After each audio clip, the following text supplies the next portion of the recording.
Station पे।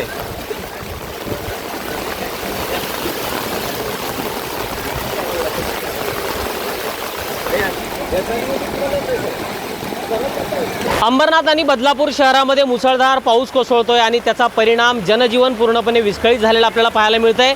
आपण सध्या बदलापूर शहरामध्ये आहोत। बदलापूर शहरातील हा कात्रपचा प्रेशियस हार्मनीचा परिसर आहे आणि या ठिकाणी जो नाला वाहतो त्या नाल्यातलं सगळं पाणी जे आहे ते रस्त्यावर येऊन वाहते। आपण पाहू शकतो की या रस्त्याला नदीचं स्वरूप आलेलं आहे आणि याच रस्त्यावरून मोठ्या प्रमाणात जे नागरिक आहेत ते प्रवास करतात आणि त्याच्यामुळे हे नागरिक जे दिसत आहेत आपल्याला ते लोकांना या ठिकाणी थांबवण्यासाठी, त्यांना या पाण्यातून योग्य मार्ग काढण्यासाठी, त्यांना वाचवण्यासाठी या ठिकाणी हे नागरिक आहेत। आपण पाहू शकतो की रस्ता आहे आणि या रस्त्याला नदीचं स्वरूप आलेलं आहे। नाल्याचं सगळं पाणी जे आहे ते रस्त्यांवर वाहते। लहान मुलांना, विशेषतः जे वृद्ध आहेत त्यांना सांभाळण्याची गरज आहे।